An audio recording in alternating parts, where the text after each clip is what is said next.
Here's a sneak peek from this week's episode. But it wasn't as natural to us as if they had asked the question, where is the favorite place you've ever visited? I'm Scott. And I'm Melissa. And we are the Sunshine Travelers. Our passion is travel and sharing our experiences with those who enjoy it as much as we do, or those who want to learn more about travel, or even those who just want to live vicariously through our travel stories. No matter where you fall along that journey, get ready to hear about our firsthand experiences as we visit some of the most interesting and amazing places on Earth. In this week's episode, we spend some time talking about why we choose to travel internationally when there is so much to do right here in the USA. Join us as we give a behind-the-scenes peek into how we think about travel planning. Melissa and I were recently at an event where, surprise, surprise, the topic of travel came up. And the husband asked us what our favorite destination domestically was. And we both looked at each other with this blank look, and for the first time in a long time, we were speechless. Don't get us wrong, we were able to recover and rattle off some great places and also get some recommendations from them as well. But it caused us to take a step back and really look at what we want to accomplish both personally and as travel creators. Melissa, you made the comment at dinner later that night that made me think that this would be a good episode for our podcast. And you mentioned that there are a few things that really drive us to focus more on international travel rather than domestic. Do you remember that? I do. And I think I also made the comment that if you were to ask me if there was anywhere that I could choose to go on a vacation. And we're saying like a vacation, whether that's like more travel focused or just relax and focus, whatever, just a vacation, that I would probably name off dozens of international destinations before I came up with a U.S. destination. Yeah, just go look at our travel bucket list. Yeah. And so, I mean, we did that just because we were like, that is an interesting observation that we hadn't thought about. And sure enough, we have a travel bucket list. And then we also have narrowed it down to like, here's our top 10. And there is not a U.S. destination. Now, have we talked about U.S. destinations we'd like to visit? Yes, sure. But they're not necessarily written down on that list. Well, matter of fact, I remember us talking about that a lot of these domestic locations, they're almost kind of like filler. Things that we'll do in between our trips. Yeah. So for example, I made the comment, we were in St. Augustine, and I made the comment that like we were just there for the day, but you could spend a couple of days. But like literally that is a vacation destination where somebody might say, okay, this is my week off and this is where we're going to take the kids for a vacation. And that's great. But just for us, like if we said, okay, this is the amount of time and we're going to go on a vacation, like that wouldn't personally be our choice. And so why do you think that is? Well, I think we have a number of different reasons why we like international travel. Right up top, one of the very first reasons we came up with was the cost of travel and the cost of flights. Yes, you may be thinking, gosh, a trip overseas is so much more expensive than a trip domestically. And we just wanted to give you an example. Actually, a couple of examples where that is not true. And so recently we were in Orlando, and I flew from Orlando to Atlanta. That is an hour and 20-minute flight, something like that. And that was nearly 55,000 sky miles round trip to make that flight. Yeah. And so I booked my flight for our recent trip to Europe, and it was Jacksonville, a stop through New York to London. And then on the return trip was Athens, Greece to Atlanta, back to Jacksonville. 75,000 sky miles. See, that's just crazy. And so when we start thinking about travel and the cost of travel, I mean, honestly, yes, you can spend tens of thousands of dollars to travel internationally. If like, for example, we looked at first class tickets from Jacksonville to get to Morocco. And I think that was going to be like $10,000. So yes, you can have very expensive travel, but just that example of where an hour and 20-minute flight for us being, 55,000 miles. And then you got that multi-city international flight for 75,000. That is one of the reasons that we think that we like that that travel so much. And let's don't just say, because you might be thinking, okay, well, that's great. You have all these Sky Miles or you have all these points.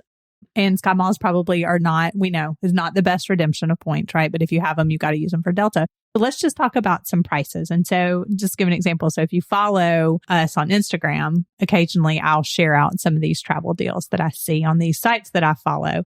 And so recently, so just give me an example, in the past week, some of the deals that I have gotten: to Spain, $530, to Europe, lots of places in Europe. So when they usually say Europe, it's usually lots of places, from $420 to $500. Here's one, Ecuador, $285 to $329. And we'll say when we did the Galapagos, like I think it was 35,000 Sky Miles round trip for us. So there's a lot of, here's one, Atlanta to Milan. And usually like an Atlanta to an Italy destination is usually pretty expensive because it's pretty far, is $441.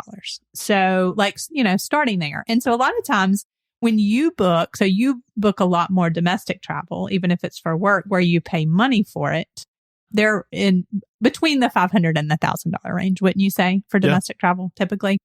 And so then another example that we have, so you might be wondering, okay, you told me about this flight.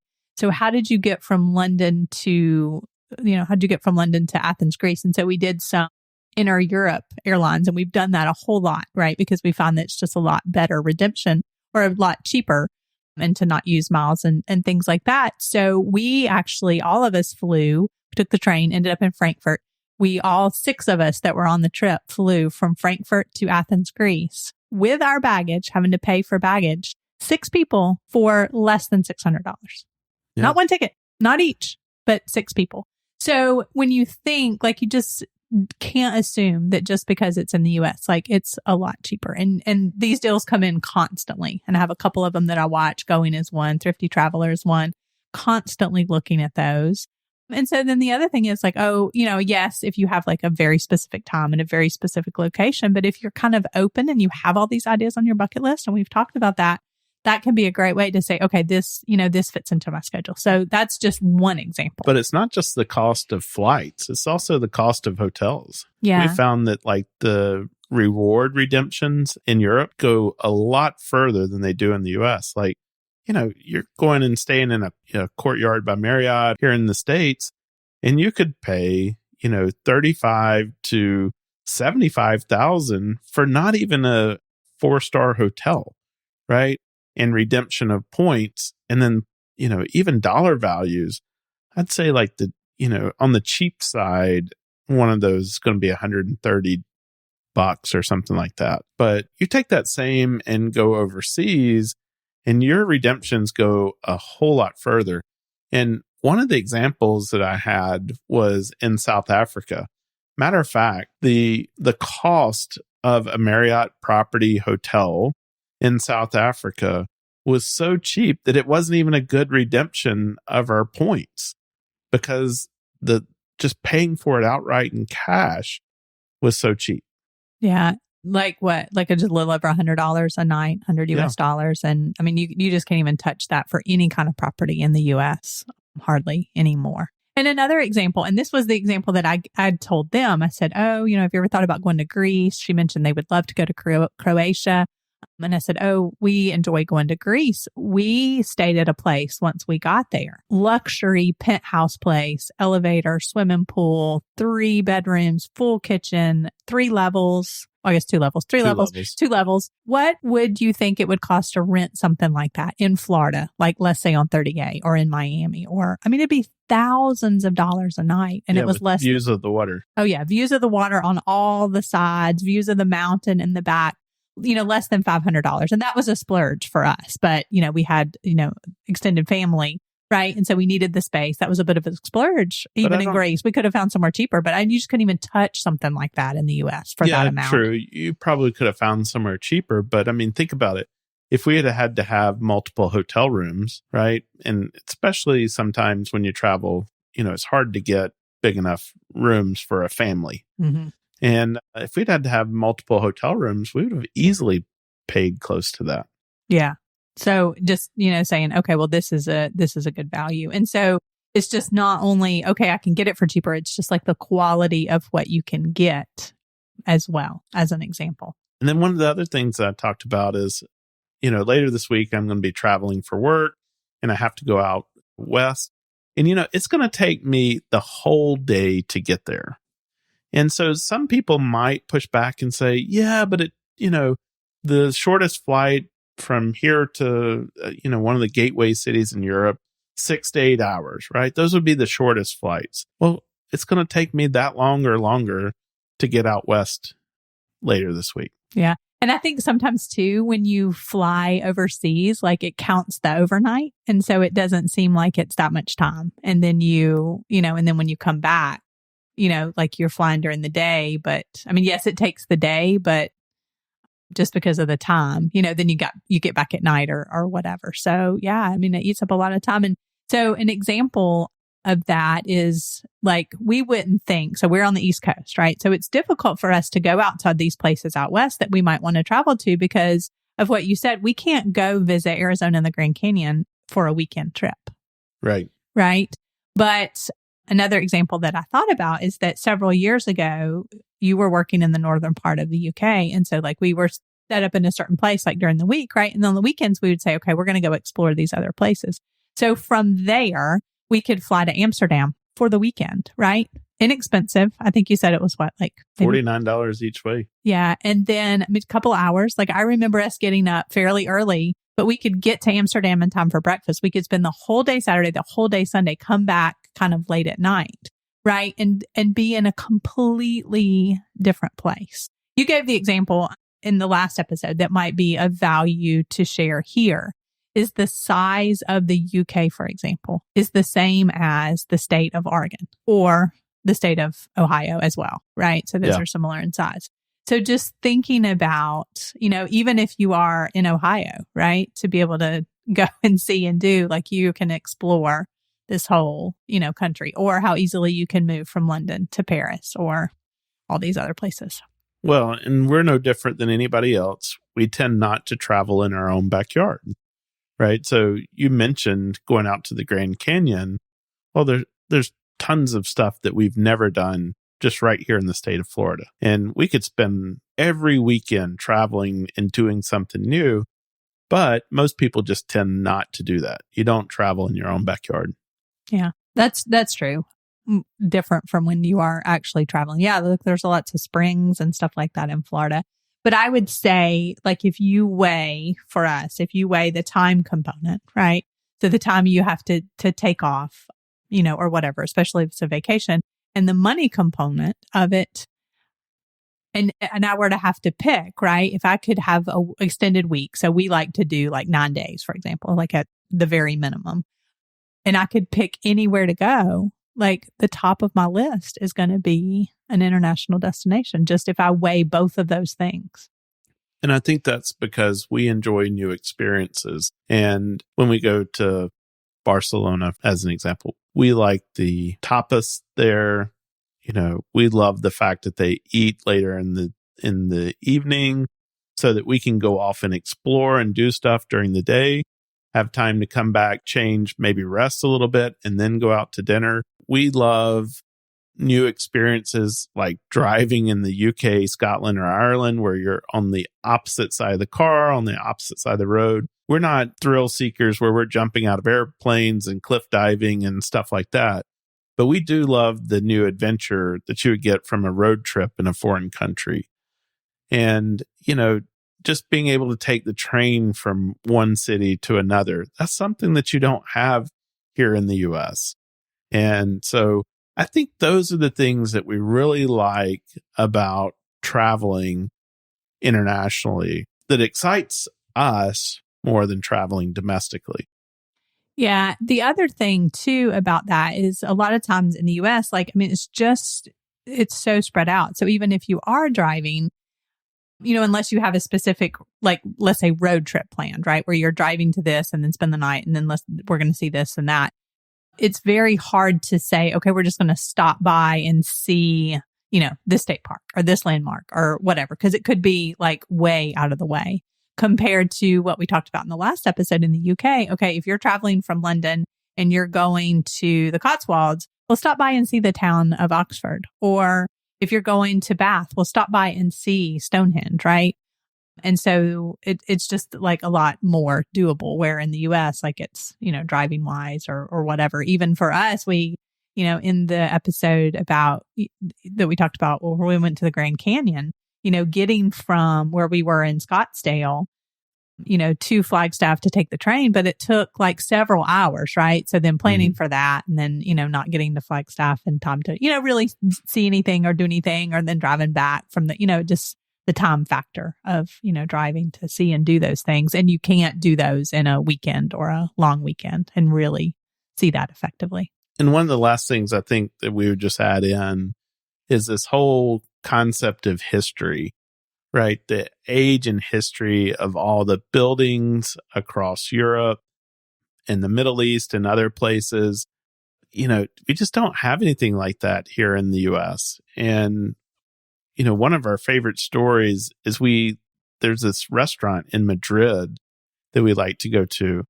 And that building has been a restaurant since like 1492. Now, it's not the same restaurant going that whole time, but there's been a restaurant there. And show me anywhere in the US where you can go and do that, right? It's called camping out. Yeah. Especially from 1492. Yeah. Yeah. So, it's just things like that. The gilded churches down in Quito, Mayan ruins, and, Belize and Mexico. These are experiences that we just can't have here in the US. Right. And so, I know it's different for everybody too, right? So if you are into some of these extreme sports, or you're like big into hiking, right? And you have all these trails that you want to do, and a lot of them there in the US, for example, like that could be your bucket list, right? And so totally get that. It's just a little bit different for us. Yeah. So with that, talking to that couple, that made us realize that while these are our reasons for enjoying traveling internationally, not everyone wants to travel the same way that we do. And so we thought we might include a few of the ideas that we had suggested to them during that conversation. And then we also sat down over dinner that night because, quite honestly, it was uncomfortable for us to sit there as, having introduced ourselves as travel podcasters.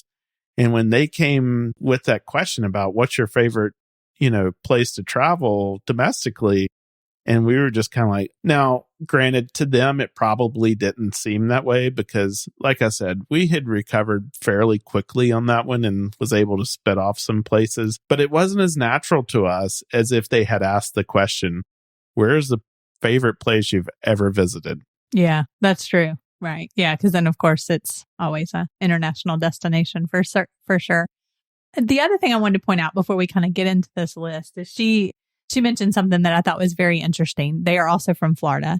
And so she just said, we wanted our kids to be able to have these experiences and see something besides Florida. So they had done some road trips out west too, because we kind of asked, okay, well, what have you done? Right. And, not to have that repeat, because if they've already done some of these things that we would recommend. But she said, we wanted our kids to be able to see what California looks like, right? Or be able to see what Arizona looks like and Nevada and places like that. And she kind of compared and contrasted like what the kids like thought about him and stuff like that. But I just thought that was a great perspective, right? Because that is very important as well. And the same thing with international though, like until you go do that, right? You don't have that concept of how different it is here versus And I think somewhere they else. also mentioned just kind of briefly their fear of traveling internationally, and really we shared probably the same thing many years ago when we made that first trip overseas, and it was just kind of a lot of unknowns and stuff like that. And I think getting that first trip behind you is often you see oh, well, okay, that wasn't bad. And actually, it was really fun. And you get that past you. And so I have to say, we're well past that stage, right? We've been to so many different countries. It's crazy. And especially in the way that I've traveled for work in the past, like I've been to just some very, very different places than what we're used to here in the US. I'll use India and the Philippines as examples. So I think we're past that. We're beyond that, fear and trepidation of traveling to a new place. And now we've seen the adrenaline that we get from traveling to those new places. So let's see if we can just kind of recover a little bit here. And we're going to share with you a few of the places that we had recommended to them. So thinking more back on the domestic side of travel. And then at the very end, we're going to close out with what are a few places that we want to visit. Now, these may not be on our bucket list, but they're on our travel destination list because those are two different things for us. We're going to share a few of those with you. So, Melissa, you want to kick it off with some of the recommendations that we had made to them? Yeah. So the first one that I thought about, if they hadn't done it, and which they had, was to visit Scottsdale, Phoenix, go up to the Grand Canyon, add on some places like Flagstaff or Sedona.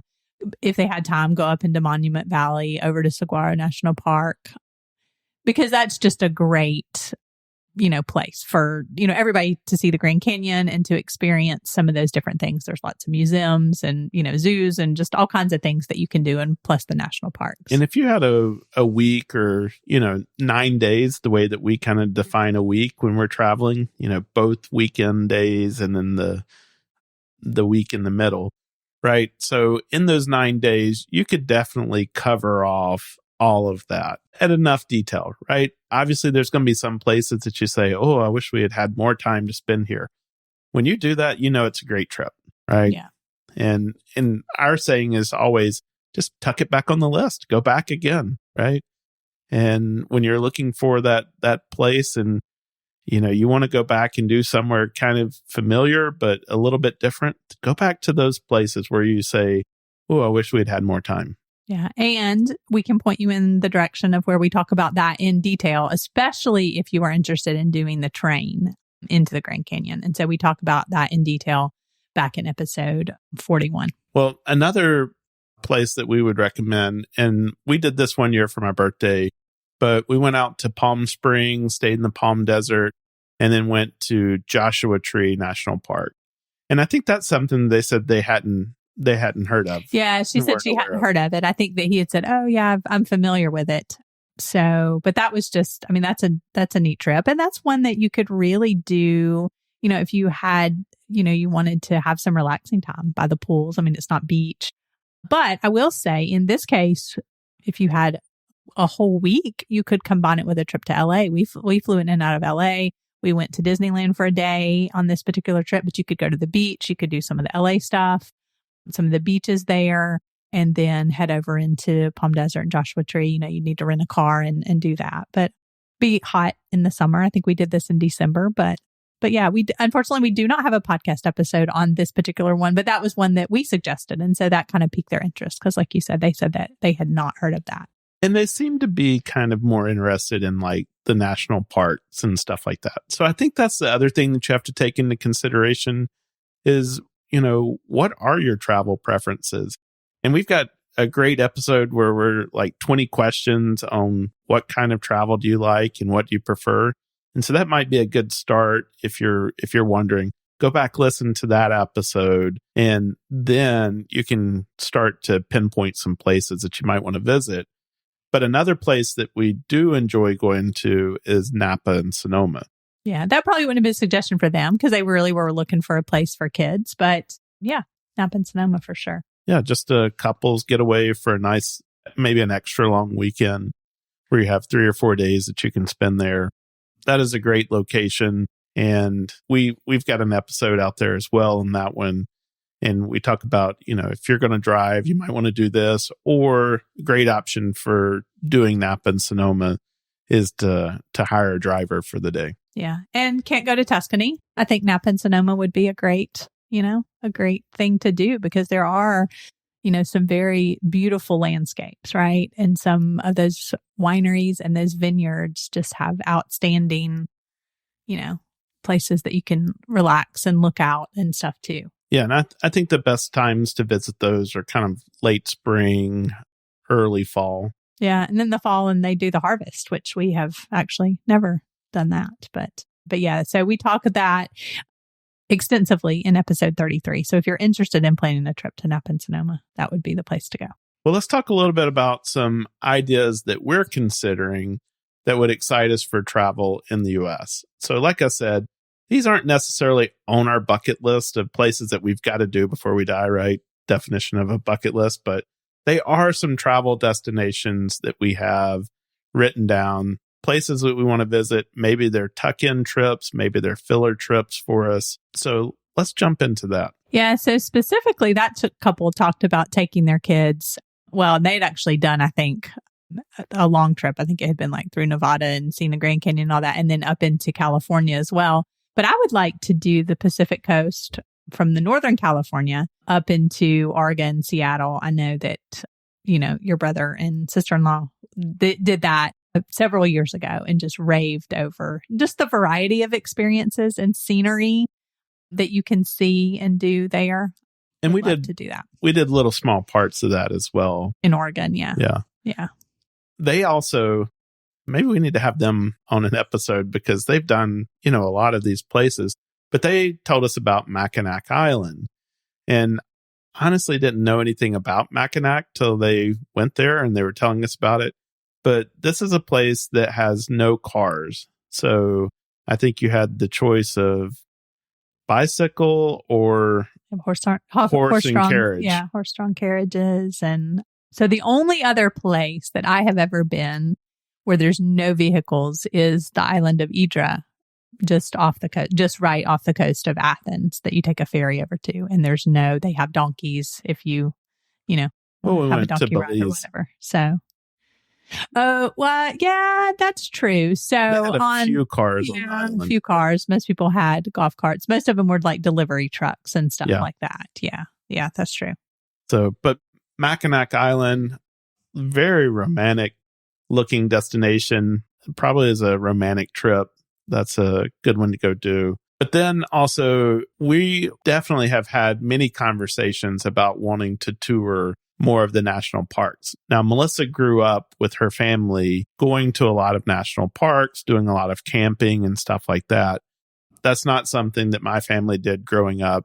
And so I haven't been to the same number of national parks as she has.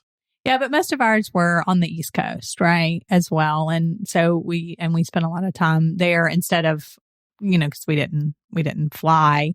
And so for us, I would like to go out to Utah and hit like Arches and Bryce and Zion, and then go out to California and see Yosemite and, the Redwood Forest. And because we have been to Muir Woods outside of San Francisco, but to go to the Redwood Forest. And so I think doing some of those are pretty high on our list as well.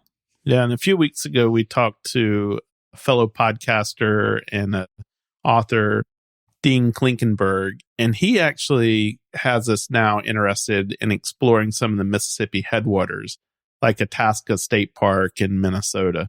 And that was nowhere on my list of places to visit that was even near my radar. Yeah, thinking about, I guess, the Mississippi beyond what we talked about in the episode, right? Of it being in the South and seeing the part in the Southern, but then visiting, Minnesota, which is a state that I haven't been to, and seeing it from some of those places and some of those vantage points, right? Where he says it's down here and, you're up above and stuff like that. And just seeing that from that standpoint too. So I had a couple of episodes back to episode 60 if you're interested in that, but that definitely has made our list. Yeah. And this next one, you probably don't want to visit there in the summer, but the hot springs in Arkansas. Yeah, I've just thought that would be interesting, to visit some of those places, the hot springs and, the spa things that they have built around that and enjoy that and being able to see that. And then finally, I think the TV show, although it was not filmed in the Ozarks, but, they had the TV show that was supposedly filmed or supposed to take place in the Ozarks called Ozarks. But, that's a place that it brought at least awareness on my behalf, even though the show really had nothing to do with the Ozarks, but it brought awareness to the Ozarks. As someone who grew up in Georgia, I didn't know much about it. We didn't vacation there. Well, and I think you and I also, we do like mountain destinations. I think we do tend to seek out, beach and stuff like that, but we have spent a good bit of time, in the mountains. And so I think just exploring some of, places like the Ozarks or, even the Poconos or, would be interesting for us too. I think for us, one of the reasons it was so hard is because it really comes down to our favorite place being Amelia Island. We're lucky enough to live in a place where many people would choose to vacation. But it also spurred more conversation about places in the U.S. that we do want to visit. What should we put on our list? Email me, scott@sunshinetravelers.com, and let me know what you would recommend. We are always inspired by your travel stories. We hope you enjoyed this episode and found some inspiration to help you with your travel journeys. If you could take a moment to leave us a review on your favorite podcast platform, it would be greatly appreciated. Your 5-star reviews help us get discovered by others and possibly featured on your favorite platform. Don't forget to follow or subscribe to our podcast to get notified of new episodes as they are released. You can also find us on Instagram as Sunshine Travelers Podcast. Remember, that's Travelers with 1 L. And most importantly, please share it with your friends and help them catch the travel bug. You never know, they may become your greatest travel companion.